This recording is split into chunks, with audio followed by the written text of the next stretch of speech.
aqui rever tantas pessoas que já conhecemos e outras novas. Nós não conhecemos ainda, mas eu me sinto muito à vontade aqui com os irmãos. E um ambiente tão gostoso, desde o café com pastel. E estar aqui com os irmãos é sempre muito gostoso. Mas o que eu quero é compartilhar a palavra do Senhor. E eu agradeço aqui o meu amigo pastor Alessandro por essa oportunidade. A coisa que eu mais aprecio fazer nessa vida, que me dá a maior alegria e o maior prazer, e também o maior trabalho, é pregar as Escrituras.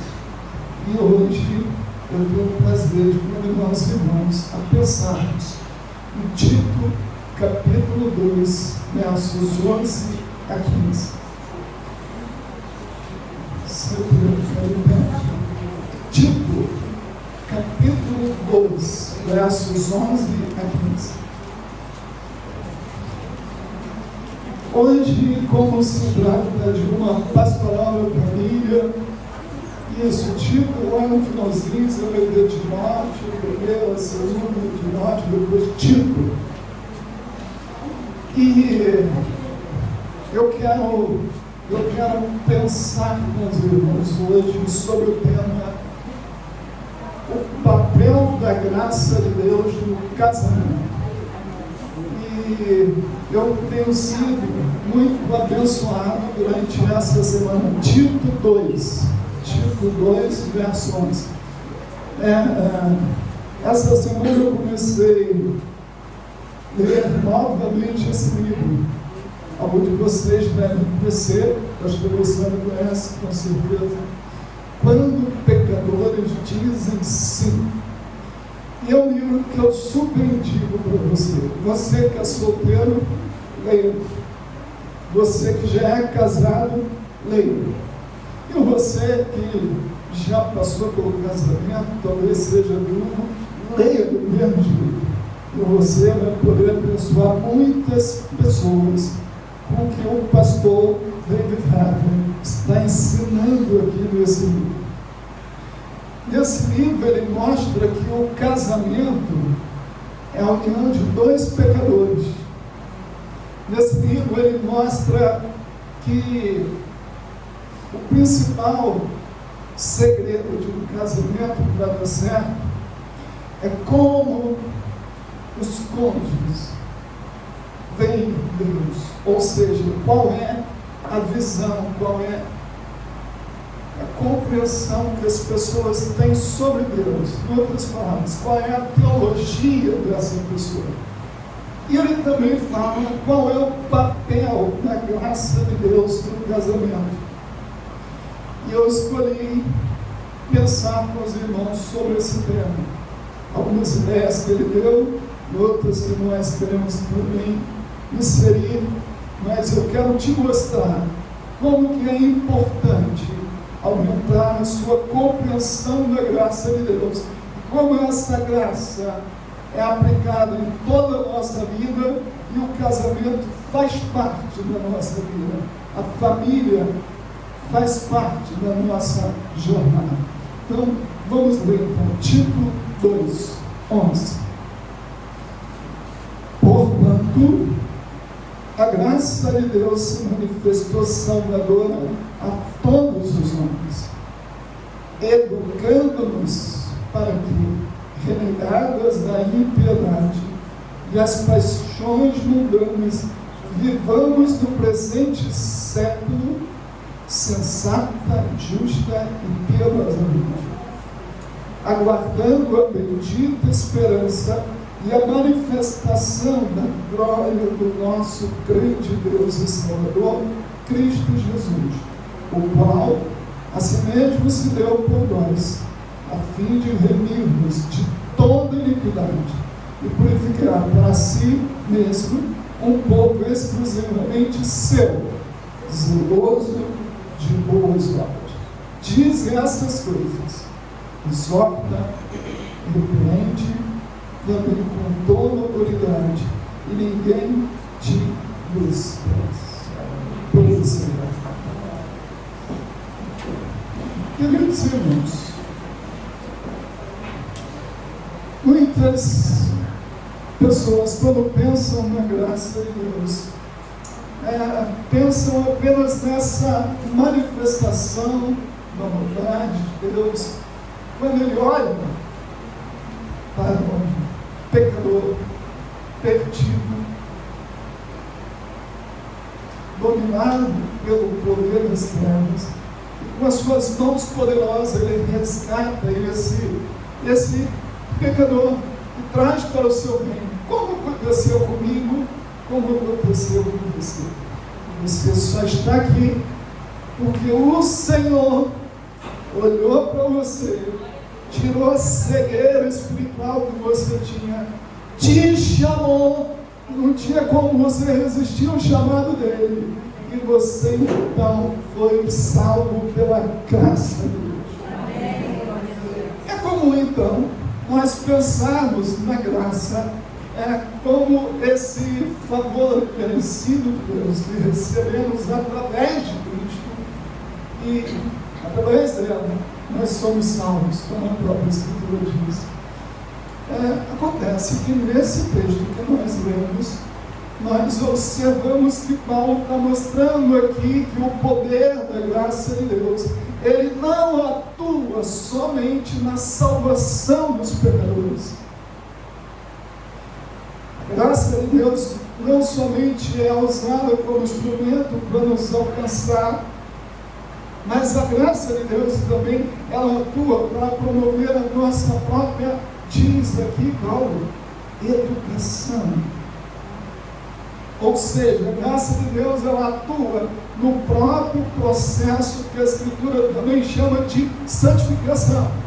Em outras palavras, mais popular, a graça tanto nos salva como nos dá poder para vencer o pecado. Você não vence o pecado, você não passa no processo da santificação, você não cresce espiritualmente por si só.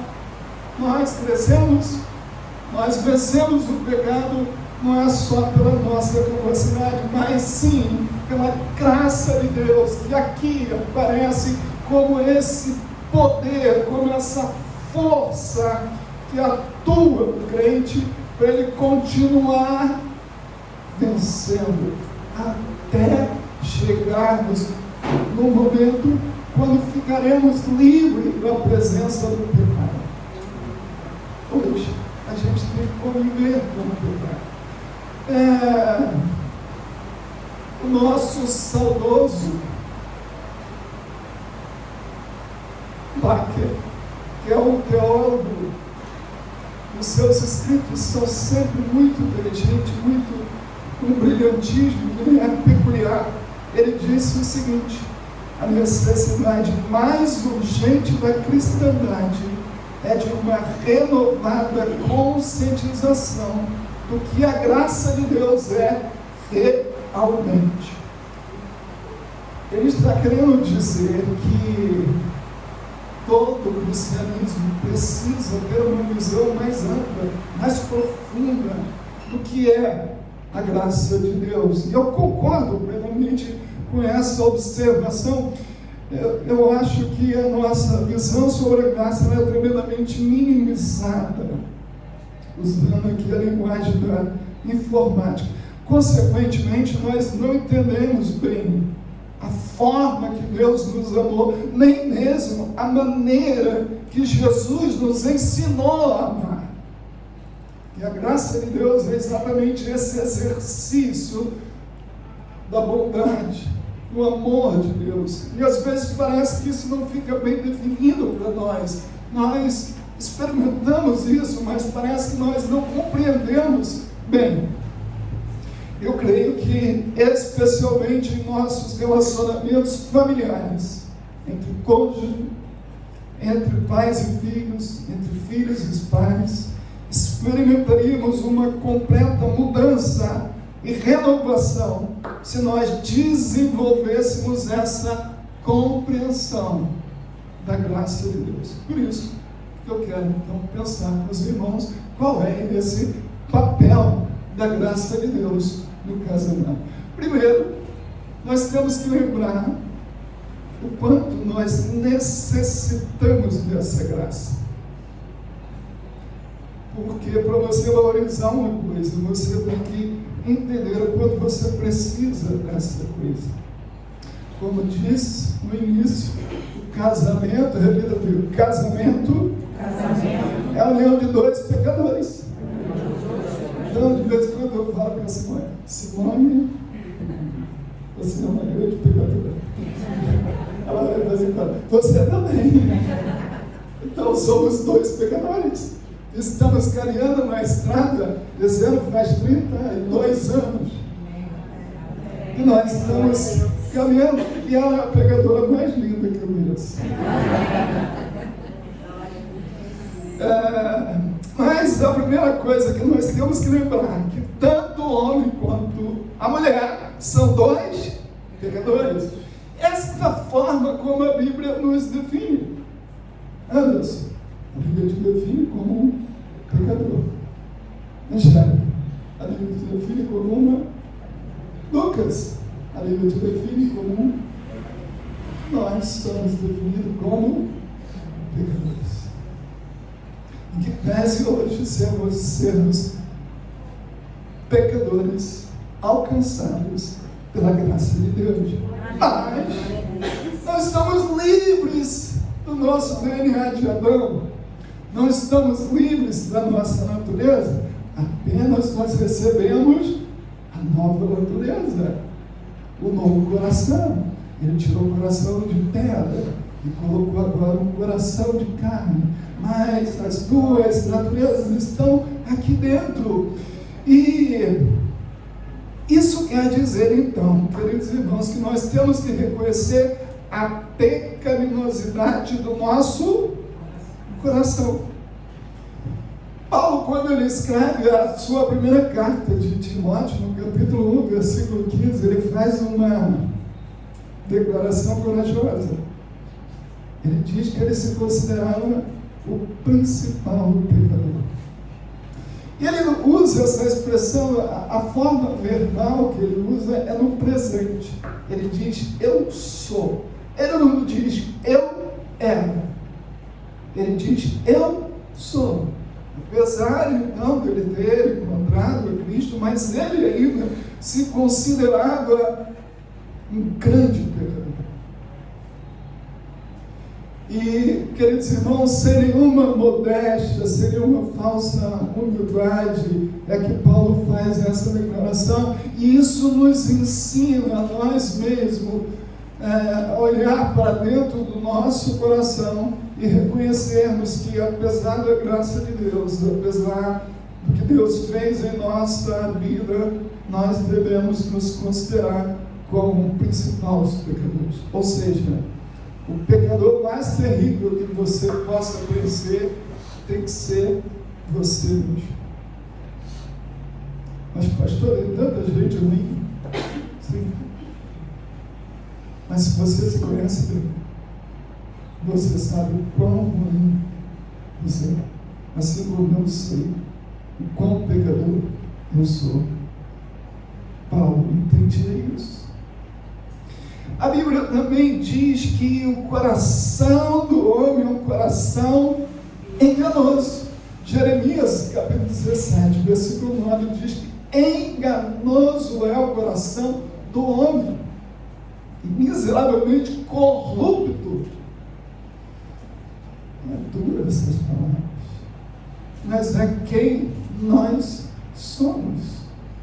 O mundo tem um discurso humanista, o mundo tem um discurso de valorização do homem, de achar que o homem é bonzinho, de achar que o homem é capaz, de achar que existe alguma bondade no ser humano. Mas, quando nós olhamos para a Escritura, desde Gênesis, nós vemos que não existe nenhuma bondade no nosso coração. E toda bondade que nós temos, ela vem de Deus. É Deus o responsável por toda a bondade que existe no nosso coração. E Jesus, o que falou do coração do homem? Esse eu quero que vocês abram, que afinal de contas, são a palavra de Jesus. Abra lá, Mateus 15, versículo 19 e 20. O que Jesus falou que existe no coração do ser humano? Mateus, capítulo 15, versículo 19 e 20. Acharam? Amém? Amém? Vamos ver juntos. Mateus, capítulo 15. Vamos lá?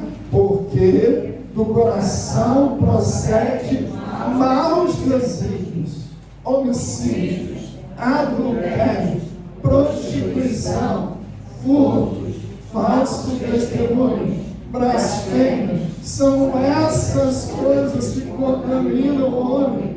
Mas comer sem lavar as mãos não contamina. Então Jesus está ensinando aqui para os fariseus, para os escribas, o que existia dentro do coração deles. O que existe dentro do coração do ser humano. Paulo também, ele dá uma longa lista em Gálatas 5, que ele chama de obras da carne. Pastor, se você está falando coisa ruim, não sou eu, eu estou lendo o que está escrito. É o que a Bíblia fala. Mas qual é o resultado disso? Qual é a consequência dessa nossa condição? É que nós somos essencialmente arrogantes, egoístas por natureza. E aliás, um dos principais destruidores do casamento é justamente arrogância e egoísmo. Você conversar, se você analisar, você vai ver que esses dois pontos é de onde surgem todas as outras coisas. Da arrogância da mulher, da arrogância do homem, do egoísmo da mulher, do egoísmo do homem. Se você parar para pensar, a fonte está sempre dentro desses dois blocos. Por quê? Porque nós gostamos de controlar as coisas. Nós gostamos de estar sempre certos. Quem gosta de ser chamado a atenção? Eu não. Por que nós não gostamos de ser chamados a atenção? Porque a gente gosta de estar sempre certo. Nunca gostamos de ser contrariados. Nós gostamos de impressionar. Por que Instagram, Facebook é uma vitrine de hipocrisia? Que as pessoas gostam de mostrar para as outras pessoas que estão melhores do que elas. Elas gostam de impressionar. Às vezes o casal chega no restaurante, está brigando, e depois, ou antes da briga, você tira uma foto.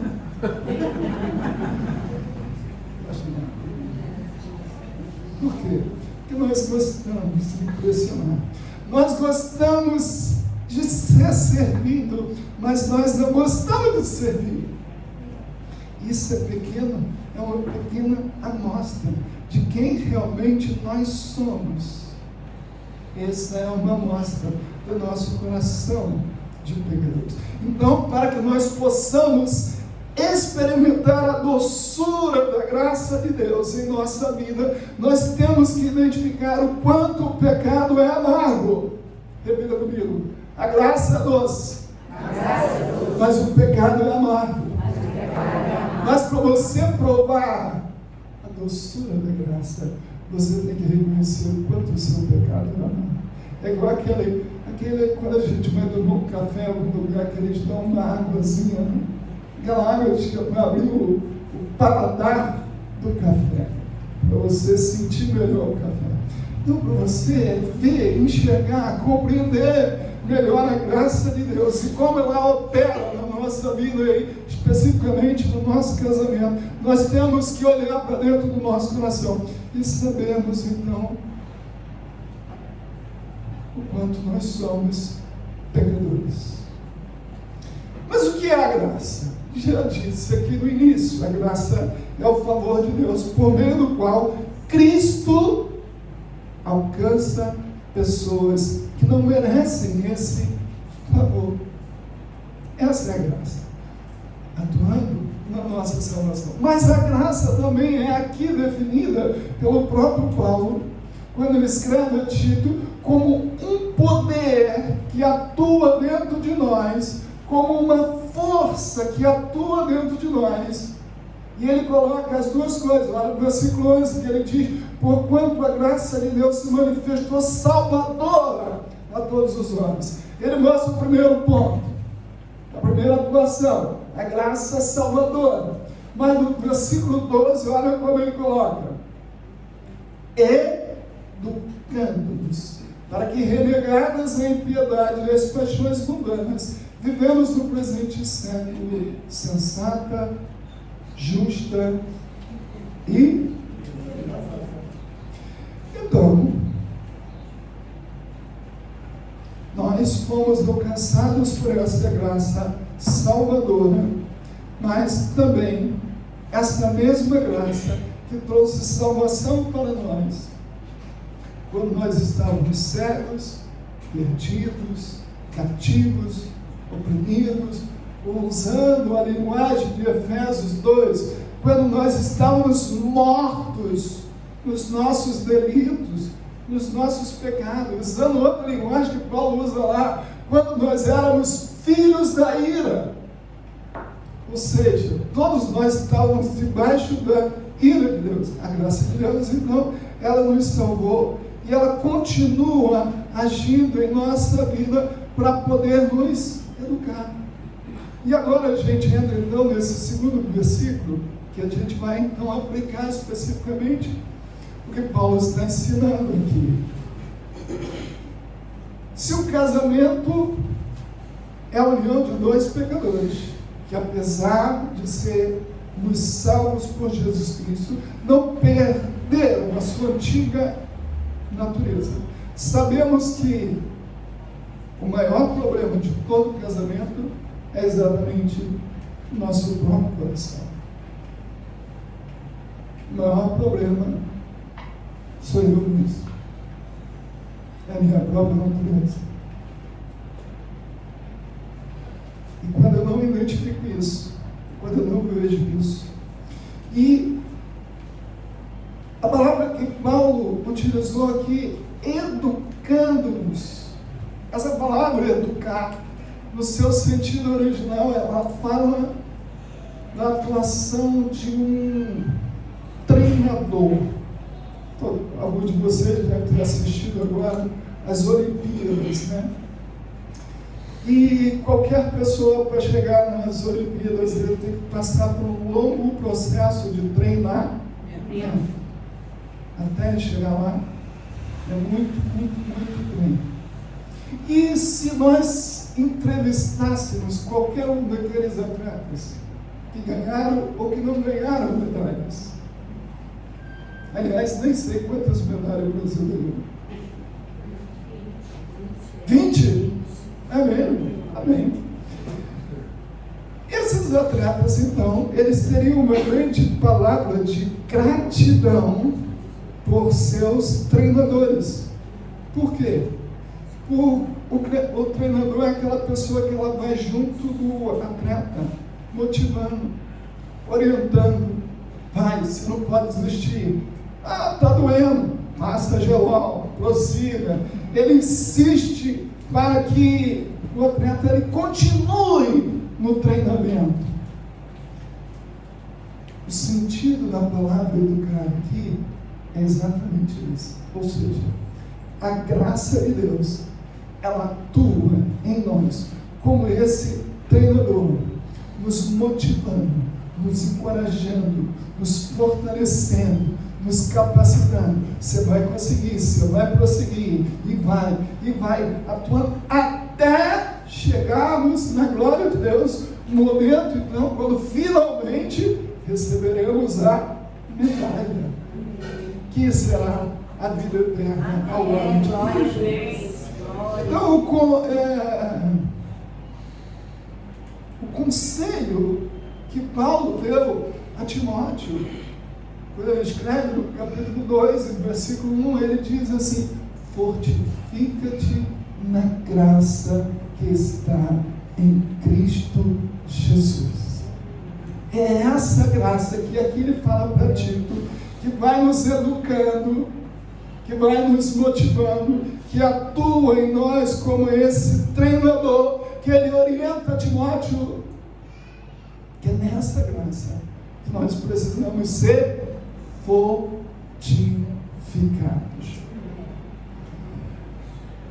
O que isso tem a ver então com o nosso casamento, com a vida em família? Porque, meus irmãos, pela graça, nós podemos ser capazes de entender que as diferenças no casamento, elas não têm o propósito de causar frustrações, mas elas têm o propósito de nos ajudar a sermos semelhantes ao caráter de Cristo. Lutero, olha só, Lutero, lá atrás, ele já disse o seguinte: ele chamava o casamento de escola de caráter. Por que escola de caráter? Porque as diferenças que existem entre os cônjuges, a diferença que nós seres humanos temos uns com os outros, elas funcionam como essa escola do caráter de Deus, do caráter para moldar o nosso coração ao modelo de caráter que é Cristo. Mas nós não conseguimos ver isso, nós não conseguimos entender isso, se não for a própria atuação da graça nos educando. É bom também eu dizer que todo o processo de educação, ele é um processo de formação de hábitos.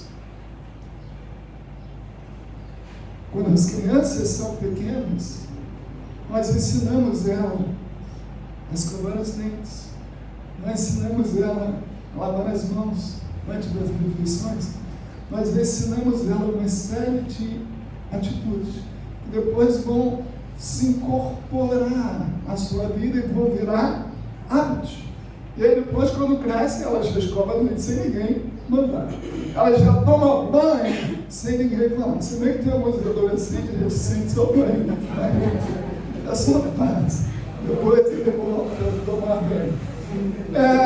A graça, então, ela atua nesse processo também de formação de hábitos na nossa vida. Outra coisa, pela graça de Deus, nós podemos ser capacitados para deixar a nossa bagagem fora do casamento. Todo mundo que se casa traz uma mala. A Simone, quando casou comigo, trouxe uma mala grande. Eu, quando casei com ela, trouxe uma mala grande. São as malas de nossas bagagens. Ou seja, a forma que nós fomos criados. Algumas coisas nós gostamos tanto que queremos que nunca acabem. Outras coisas nós queremos apagar. Por exemplo, lá em casa, quando eu era garoto, o almoço saía 3 horas da tarde, dia de domingo. Isso eu não gostava. Então lá em casa o almoço sai dia de domingo, meio-dia. Ou até de meio-dia, ou um pouquinho depois de meio-dia, mas nunca 3 horas da tarde. Então, essa herança é boa, eu trouxe, mas isso aí a gente concorda. Mas quando a gente se casa, a gente traz a nossa mala. Uns com uma mala menorzinha, igual aquela que a gente leva no avião, outros com uma mala igual aquela que a Simone leva na conferência do avião. Ela leva uma mala grande, uma mala. Mas todos nós, quando casamos, nós trazemos para o nosso casamento a nossa bagagem. Mas nós temos que enxergar que essa bagagem, algumas vezes, não pode continuar no casamento. Porque é uma nova família, é uma nova casa, é um novo lar. Então, pela graça de Deus, nós temos não só esse discernimento, mas a capacidade para deixar fora do casamento a nossa bagagem. Porque se você insistir com essa bagagem, o que é que vai ter no seu casamento? Fala comigo, problemas. E muitos problemas. Minha mãe fazia assim, meu pai fazia assim, lá em casa era assim. Agora você está numa outra família. Que tipo de atitude a graça de Deus então nos ajuda a refletirmos? Que tipo de atitude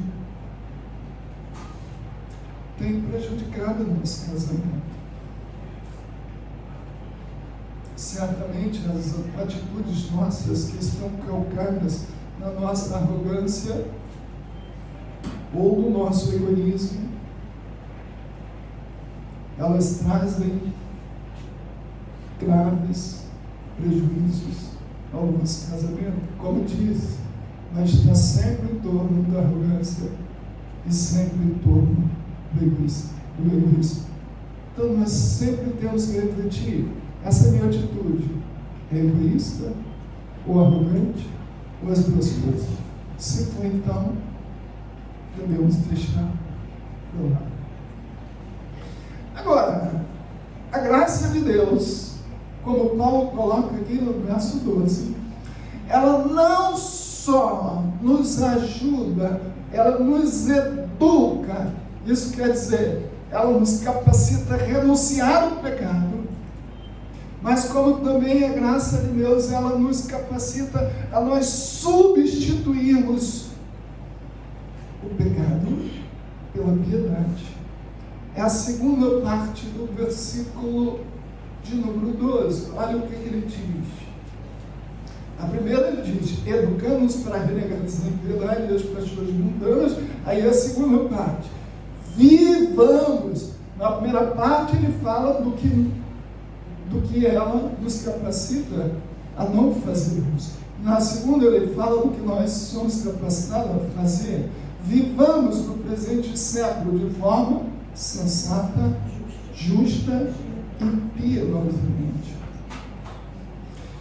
Então, a graça não somente nos ajuda a deixar de fazer algo errado, repita comigo, a graça nos ajuda a deixar de fazer algo errado. Mas também a graça, ela começa a operar em nós, para que nós possamos fazer o que é certo, para que nós vivamos de forma justa, piedosa, para que possamos agradar a Deus. Então eu fiquei pensando que isso fala que a graça de Deus, ela atua no nosso coração no processo de substituição.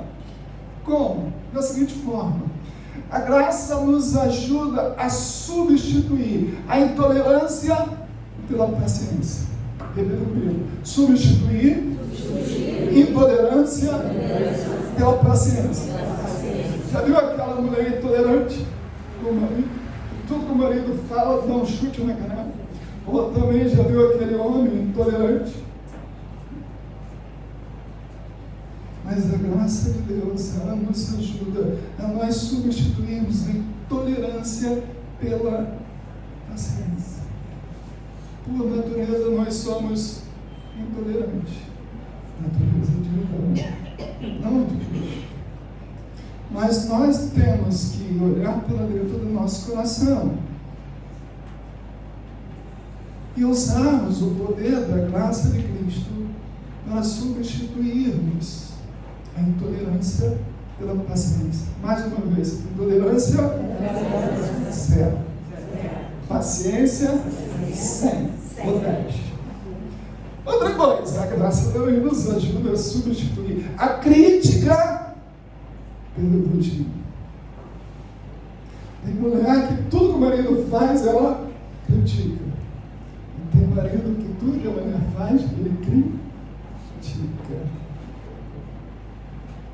A graça de Deus, ela nos ajuda a substituirmos a crítica pelo elogio.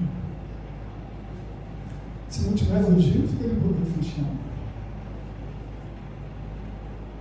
Nós temos que pensar que essa atitude mina os casamentos, não só o casamento, mina qualquer tipo de relacionamento. Quer seja pais e filhos, marido e mulher, filhos e pais. Substitua a crítica pelo elogio. Substitua a ira pela mansidão. Repita comigo. Ira pela mansidão. Irmãos, ira é coisa tão perigosa. Pela ira, Noé amaldiçoou seu próprio filho. Que tragédia foi isso?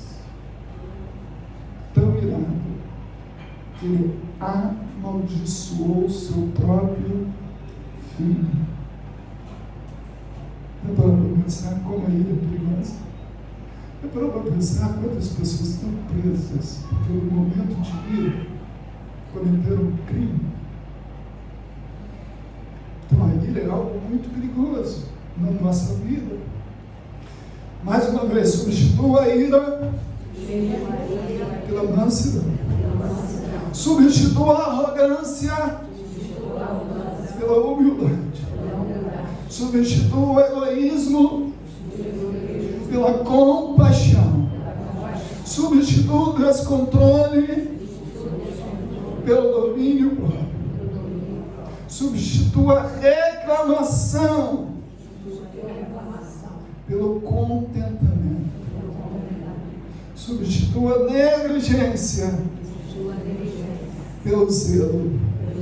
Substitua o julgamento pela autoavaliação. Nós gostamos de assumir a posição de juízes. Tanto gostamos que Jesus, já sabendo disso, ele já acabou mandando. Jesus falou assim: não julgueis. Por que ele falou que não julgueis? Porque nós gostamos de julgar. Está lá no Sermão da Montanha. Ele ensinou. E todos nós gostamos de assumir a posição de juízes.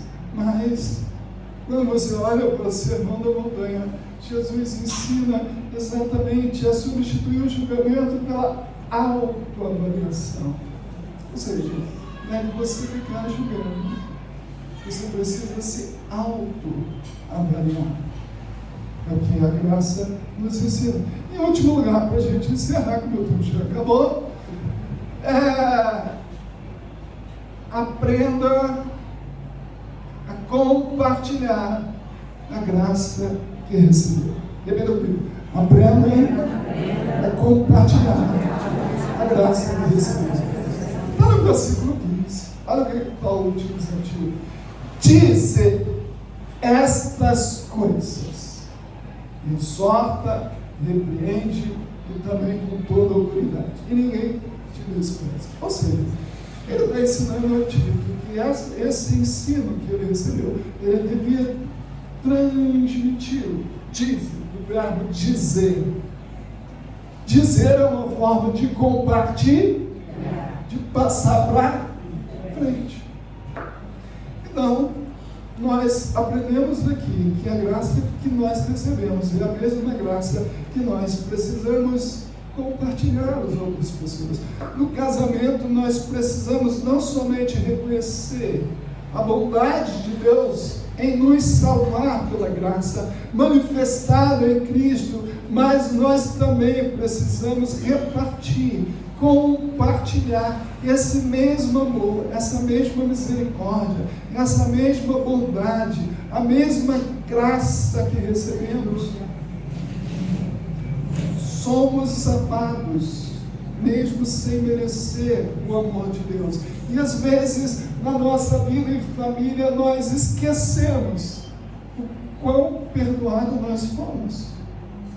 E o quanto nós erramos, e Deus continua nos tolerando, nos perdoando. E no primeiro erro do cônjuge, filho, nós queremos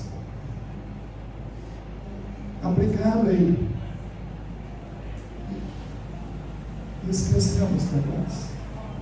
Ou seja, nós temos grande dificuldade em exercer misericórdia com o nosso cônjuge, nos nossos familiares, principalmente quando envolve algum tipo de perdão.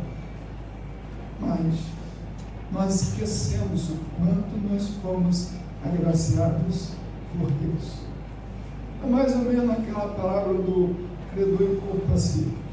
Ele foi perdoado por uma dívida impagável, mas alguém que lhe devia uma micharia, ele não quis perdoar.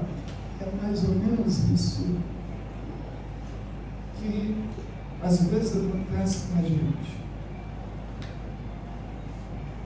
Nós gostamos, somos gratos pelo perdão, pela misericórdia, mas quando nós vamos, na hora da gente compartilhar isso com as pessoas que erram conosco, a bondade de Deus, o amor de Deus. Não tenho tempo para falar aqui, mas depois você lê Mateus 5, 43 e 48, e Mateus 6, 1 a 4. Jesus, ele mostra ali uma nova forma de amar. É um amor baseado na graça. Ou seja, Jesus está ensinando ali no sermão do monte, exatamente, o nosso amor é baseado naquilo que as pessoas fazem por nós, ou no merecimento das pessoas. O amor de Deus é baseado não naquilo que nós fazemos, mas na sua própria graça. Ou seja, Deus nos ama, não que nós mereçamos o seu amor, porque nós não merecemos. Então, a forma como Jesus ensinou a amar no Sermão do Monte é amar como Ele ama. Ou seja, amar as pessoas que, na verdade, não merecem receber o amor. Isso não é fácil. Isso é difícil.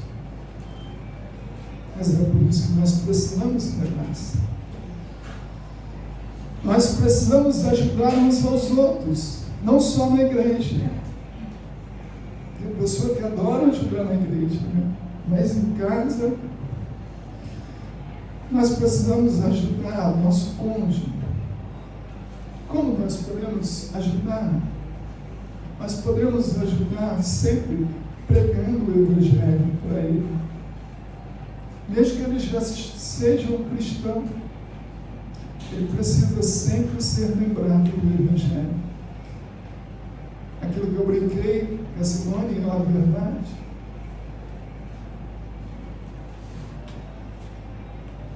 Eu sei que sou um pecador. Ela sabe que é uma pecadora, mas às vezes ela esquece, e às vezes eu esqueço. Então ela me lembra o quanto pecador eu sou. Isso significa que ela está anunciando para mim o Evangelho, mostrando a minha condição de pecador e o quanto eu preciso da graça de Deus, do perdão de Deus. Na nossa família, nós sempre devemos estar pregando o Evangelho aos nossos filhos, ao nosso cônjuge. Pastor, meu marido não é crente. Pregue, não só por palavras, mas pregue por atitude, mostrando o quanto ele precisa da graça de Deus. Lembrando que a graça de Deus é o poder que nos fortalece. Lembra do treinador que eu falei lá?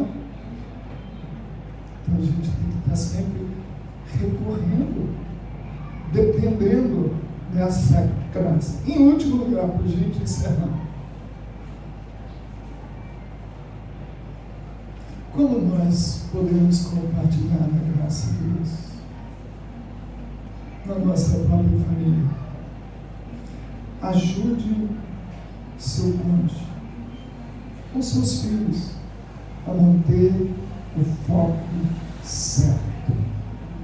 Hebreus capítulo 12, versículo 2 diz assim: olhando firmemente para o autor e consumador da fé, Jesus. Às vezes as distrações da vida nos fazem perder o nosso foco. O nosso foco, irmãos, é Cristo. E às vezes nós esquecemos de olhar para o nosso foco, para o nosso alvo. E às vezes nós nos distraímos. Então, dentro do lar, dentro da família, os cônjuges devem manter essa ajuda recíproca. A esposa lembrou o marido, seu foco é Cristo. O marido já lembrou a esposa, seu foco é Cristo. O pai de lembrar o filho, seu foco é Cristo. Os filhos, lembrar os pais. Papai, seu foco é Cristo. Então, quando nós fazemos isso, nós estamos ajudando reciprocamente a mantermos os nossos olhos em Cristo. O nosso tempo já acabou e eu tenho que encerrar. Que Deus nos ajude nessa manhã a compreender quão preciosa é a graça de Deus na nossa família. Enquanto nós precisamos dessa graça para poder chegarmos ao final da nossa jornada. Cubra sua cabeça. Eu creio que a gente consegue cantar um pedacinho daquele hino, preciosa graça. Vamos ficar de pé. Senhor, obrigado pela tua palavra. Senhor, ela é viva e eficaz. Ela é poderosa. É ela que nos exorta, mas é ela que nos consola. Ela que nos ajuda, Senhor. Oh Deus, cada dos meus irmãos, cada família que representava, cada casamento, Deus, eu lhe peço que nessa manhã nós saiamos daqui mais convencidos o quanto precisamos da sua graça no nosso casamento, quanto precisamos agir segundo a graça, quanto nós precisamos dela para podermos prosseguir fortalecidos e não perder o nosso foco, que é Cristo. Nós oramos clamando pela sua misericórdia, em nome de Jesus. Amém. Pediu o homem a sofrer, a gente cantasse um pedacinho.